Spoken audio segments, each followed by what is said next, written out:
Hey Reddit, I'm 29 and honestly, this might be the weirdest situation I've ever been caught in. And that includes the time I found out my ex was catfishing his own coworkers with my photos. But this might actually take the cake. It all started 3 weeks ago with a text from my sister-in-law, Madison. Just for background, Madison is married to my older brother, Drew. He's 32. They've been married for a little over a year now, and from the outside, everything looked picture perfect. They're the Instagram couple type, matching outfits, syrupy captions, #blessed under every photo. You get the idea. Madison and I aren't super close. I'm polite to her at family stuff, we follow each other on social media, and we've shared a few drinks at holiday parties, but we've never had deep conversations. That's why I was surprised when she texted me out of the blue. Can I ask you something? Promise not to tell Drew? I didn't know what to expect, maybe something about a surprise for him, or a weird rash, I don't know. But the next message she sent had me staring at my phone like it grew teeth. I told Drew I'm pregnant, but I'm not. At first, I thought it was a joke. I laughed. I actually laughed. Then I reread the text 5 times, heart slowly crawling up my throat. I responded with and all she said was, "It's complicated. I need you to help me make it believable. Just until I figure stuff out." And that's when I knew I was about to be dragged into something insane. So, after Madison hit me with that ridiculous message about faking a pregnancy, I just stared at my phone for a solid 10 minutes. I wasn't sure if I should laugh, cry, or block her. But curiosity got the better of me. I had to know why. Why lie about something that serious? She responded like it was no big deal. Said Drew had been talking non-stop about wanting to start a family, and she wasn't ready, but she didn't want to lose him. Her exact words were, "If I told him I didn't want a baby yet, he might start thinking I tricked him into marriage. This just buys me some time." Buys her time? Are you kidding me? I didn't even know what to say. I told her this wasn't just a little white lie, this was a life-altering situation. I expected her to back off or at least show some remorse, but instead, she doubled down. She actually started listing out how I could help her pull it off. She asked me to back her story when Drew inevitably looped me in. Told me to say she told me in confidence and that I'd helped her buy a pregnancy test. She even said she was planning to Photoshop a sonogram from the internet and wanted me to be the one to accidentally mention it in front of Drew, like I'd seen it already. That's when it stopped being just crazy, it became manipulative. I told her I wasn't comfortable being a part of it, that this was going too far. And you know what she said? "You owe me. Remember how I covered for you last summer when you were hooking up with that bartender in Mexico?" I froze. Because yeah, Madison was there on that trip. She saw more than I thought. It wasn't even a big deal, but hearing her throw it in my face like that? Like blackmail? I realized in that moment, she wasn't just some sweet, clueless newlywed. She was calculated. Dangerous, even. But I still didn't say anything to Drew. Not yet. Because part of me wanted to see just how far she was willing to take this. And reader, it got worse. Alright, so after that bizarre conversation, I honestly thought Madison might cool down. Maybe she'd sleep on it and realize how insane it was to fake a pregnancy. But nope. The very next morning, she sent me an actual ultrasound photo. It looked real. It had a name on it, a hospital logo, the whole 9 yards. She messaged, "What do you think? Looks legit, right? Saved it from a mom group." Don't worry, I cropped out the name. I could feel the blood draining from my face. She had literally stolen someone else's ultrasound. I zoomed in, and sure enough, you could just barely see the original name and date faintly peeking out under the black bar she clumsily edited over it. I asked her what the hell she was thinking, and she just replied with laughing emojis. She said she was planning to print it out and surprise Drew with it over dinner that night. Dinner. Like it was a birthday card or something. I told her again, hard no. I wasn't going to be a part of this. I wasn't going to lie to Drew. She left me on read. I spent the rest of the day going back and forth with myself. Should I tell my brother? Should I wait and see if she really does it? Later that night, I got a text from Drew. Madison told me. "I can't believe it, I'm gonna be a dad. I'm freaking out, sis, I'm so happy." She said she told you first. You knew? You kept this from me? I didn't even know how to respond. I felt sick. She'd done it. She told him. And she threw me under the bus to sell the lie. I typed and deleted a dozen responses before settling on, "I didn't know the whole story. I'm really happy for you." It was the biggest lie I've ever told. Because I wasn't happy. I was horrified. And somehow, I knew this was only the beginning. Madison had crossed a line, and now she was dragging me with her. But what came next? That made everything worse. 2 days after the fake ultrasound reveal, I was still sitting with the lie rotting in my stomach. Every time Drew sent me an excited update, like buying baby books or researching cribs, I wanted to scream. But I didn't. I stayed quiet. I didn't want to break his heart, not yet. Then something happened that flipped everything on its head. I got a DM on Instagram from a name I didn't recognize, Elena.R.1989. No profile picture, barely any posts, but the message was short and brutal. Your sister-in-law is lying. Ask her who Jack is. I froze. My heart started racing, not just because it was so random, but because it felt deliberate. Like this person knew exactly what was going on and knew I was already suspicious. I messaged back immediately, asking who they were and how they knew Madison. No response. Just seen. I went into detective mode. Started digging through Madison's Instagram for any mention of a Jack. Scrolled all the way back to before her and Drew even got married. And there he was, a guy tagged in a photo from about a year and a half ago. He looked close. Hand on her waist, both of them dressed up at a rooftop party. The caption? Old friends, new memories Blackheart. I clicked on his profile. Private. Of course. But the thing that made my blood run cold? He looked exactly like Drew. Same build. Same beard. Same smirk. I showed the picture to a friend without context, and she thought it was my brother. I was shaking. Was Madison faking the pregnancy, or had she just told the wrong man he was the father?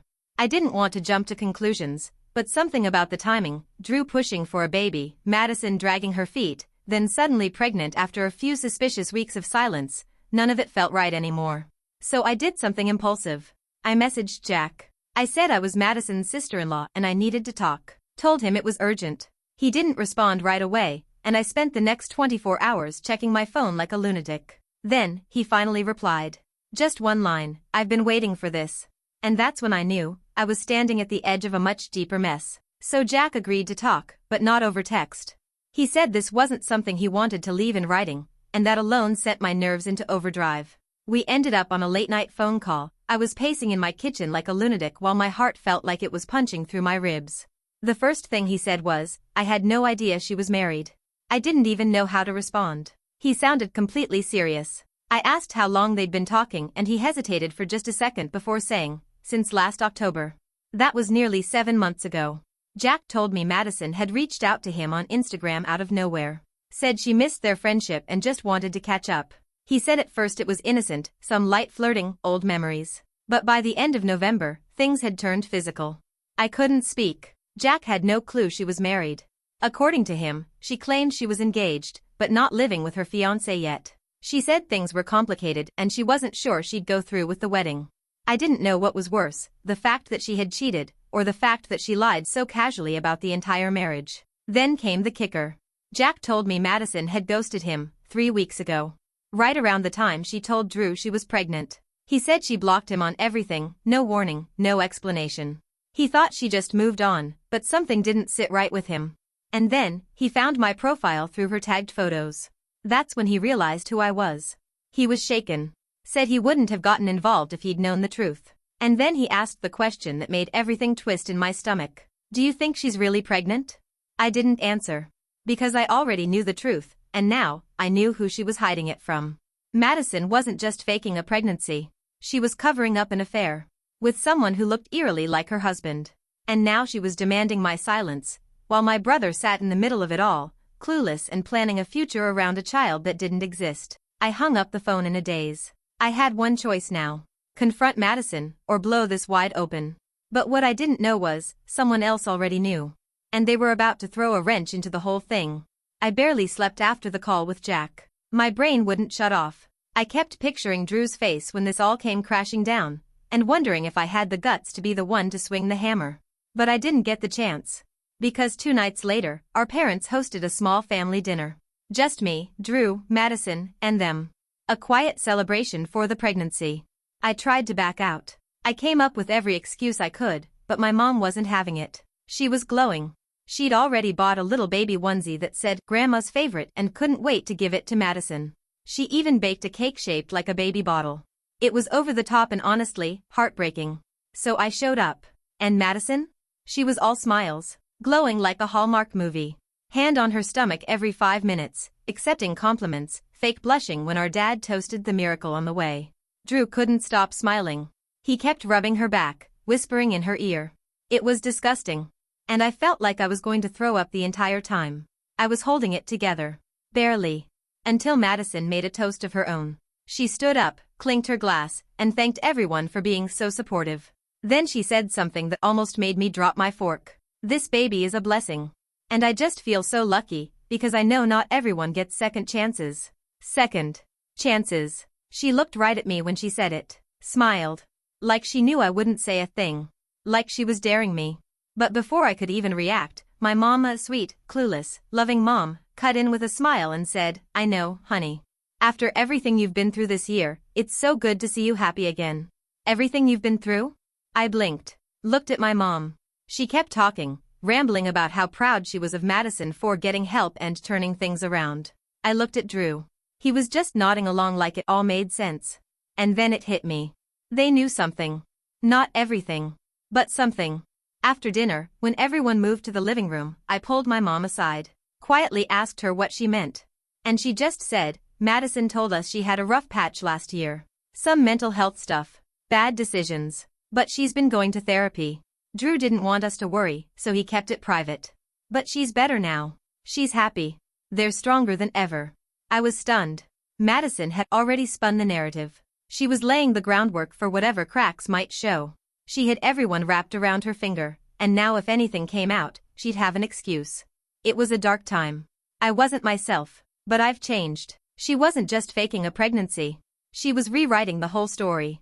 And if I said anything now, I'd look like the jealous sister trying to ruin their happiness. I left the dinner early. But right as I reached the door, Madison leaned in, hugged me, and whispered in my ear. Careful. You wouldn't want to hurt your brother, would you? That whisper from Madison, that smug little threat disguised as concern, was the final straw. I didn't reply. I didn't react. I just smiled, left the dinner, and sat in my car shaking. But not from fear. From rage. From the kind of clarity you get when someone underestimates you one too many times. She thought I'd stay quiet forever. She was wrong. The next day, I called Jack again. I told him everything. About the fake pregnancy, the dinner, the sonogram she stole. He was speechless for a second, then said something that stuck with me.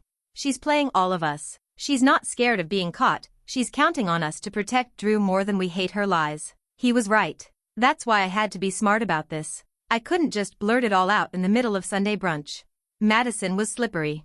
If I wasn't careful, she'd spin it, twist it, make me look like the crazy one. So I came up with a plan. I'd get proof. Tangible, undeniable proof that even Drew couldn't argue with.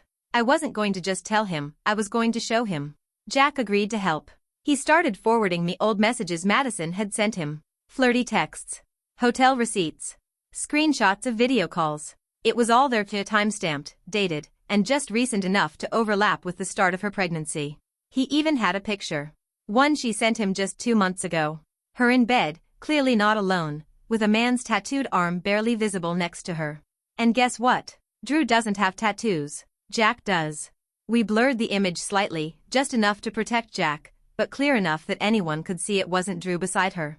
I saved every single file. Printed hard copies. Backed it all up. Then I made my move. I invited Madison to coffee. Just her and me. Neutral ground. I told her I wanted to make peace. She showed up, smug as ever, all smiles and fake warmth. She ordered a latte with almond milk and started talking about baby names. I let her talk. Then I slid a small folder across the table. She didn't touch it at first, just stared at it like it might bite her. Then she opened it. And her whole face changed. Color drained. Smile disappeared. Her hands actually trembled. And all I said was, you tell him. Or I will. She didn't argue. Didn't threaten. Just quietly put the folder back together, stood up, and walked out without a word. I'd finally gotten to her. But I didn't expect what came next. I expected chaos after that coffee meeting. Screaming, denial, maybe some desperate attempt at manipulation. But what I didn't expect was silence. Days passed. Madison didn't reach out. Drew didn't call. Nothing changed. No cryptic Facebook posts, no surprise visits, not even a passive-aggressive text. It was like I'd handed Madison a live grenade, and she just swallowed it whole. I was nervous, paranoid, even. I kept checking in on Drew through our group chat, waiting for a sign. Any sign. But he was acting normal. Still posting about nursery furniture and baby apps. I was starting to think maybe she hadn't told him at all. Then, just as I was about to lose my mind, I got a text from Madison. One sentence. He knows. No explanation. No follow-up. And when I tried to call her, she didn't answer. 30 minutes later, Drew called me. But he wasn't angry. He sounded broken. He said Madison had confessed to cheating. She hadn't mentioned names, just said it was someone she'd been emotionally confused with during a rough patch. Claimed it was short-lived. A mistake. She cried. Said she wanted to start over. Be better. Raise their baby in a healthy, honest home. The fake baby. That's when I asked the question, did she tell you she's pregnant? He paused. Then said, she miscarried. Last night. I sat in stunned silence. Madison had faked a miscarriage, just like she'd faked the pregnancy. And now? She was using that lie as her exit strategy. A built-in shield of sympathy and tragedy that would stop anyone from questioning the timeline or the truth. She didn't have to keep up the pregnancy anymore. She buried it in one sentence and wrapped it in grief. And Drew? He bought it. Hook, line, and sinker. He was devastated. He told me he was taking time off work, said he didn't know how to feel, betrayed by the affair, gutted by the loss. And most of all? Guilty. Guilty that maybe he pushed her away. Guilty that he didn't notice her pain sooner. She'd turned it around. Again. I wanted to scream. To tell him everything. That there never was a baby. That she had forged the sonogram. That I had proof, real proof. But I couldn't. Because now, if I said one more word, I'd be the monster trying to invalidate her grief. And she knew that. Madison had created the perfect lie. One that couldn't be challenged without making me look heartless. She'd burned the evidence and salted the earth with sympathy. I thought the worst was over. I was wrong. Because a week later, I got a letter in the mail. From Madison's lawyer. I'll never forget the moment I opened that letter. It looked official, the thick paper, embossed seal, my full name typed across the front in cold, bold letters. I wasn't expecting anything. Definitely not this. Inside was a letter from Madison's lawyer. It wasn't a lawsuit, not yet, but a formal notice. A warning. A threat wrapped in legal jargon. In short, she was accusing me of defamation and emotional harassment. According to the letter, I had knowingly and maliciously interfered in a private marital matter, and distributed falsified or misleading documents with the intent to damage a personal reputation. They mentioned unauthorized possession of private digital communications and emotional distress caused by harassment and threats. The kicker? They were prepared to pursue civil action if the behavior continued. I sat there, stunned. She was threatening to sue me for exposing her lies. She was taking the evidence I had, the real screenshots, the timeline, the faked sonogram, and flipping it. Pretending it was her private information, her trauma, her miscarriage. She was painting me as the unstable sister-in-law obsessed with tearing her down. And in some twisted way, it might actually work. Because if she played the victim hard enough, no one would dig deeper. And with Drew still grieving the loss of a pregnancy, I doubted he'd want to hear one more thing about it. I called Jack. He was furious. Said he'd testify. Said he'd come forward, publicly if he had to. But I wasn't sure it would help anymore. The real danger wasn't just Madison's lies, it was how believable she made them. She was cornering me legally and socially. If I pushed any harder, I'd look like a vengeful lunatic trying to destroy her after a miscarriage. It didn't matter that it wasn't real. I was being shut down, silenced, legally gagged, unless I wanted to risk a full-on lawsuit. That night, I sat alone in my apartment, staring at that letter, and felt something inside me break. Not just from anger, but from powerlessness. It wasn't about proving the truth anymore. It was about who could lie better and look cleaner doing it. But I wasn't out of options yet. Because I remembered something Jack said during our last call. A name. Someone who could tip the entire game board. And she had no idea I knew about him. So here it is. The final chapter. After the legal threat, I almost gave up. I felt cornered, humiliated, and furious in a way that made my hands shake just thinking about her. But there was one loose thread. One thing Madison had forgotten to cover. His name was Ethan. Jack mentioned him once, offhandedly, like it wasn't important. She used to hang out with this guy Ethan, said he helped her keep things quiet. At the time, I hadn't thought much of it. But now, cornered and desperate, I followed the thread. Ethan turned out to be a friend of Madison's from her last job. I found him through an old tagged photo on her private account. He was a low-key guy, nothing flashy online, mostly dog pics and gym check-ins, but one thing caught my eye, he worked in graphic design. And suddenly, it all clicked. The sonogram. I messaged him. Didn't accuse. Didn't threaten.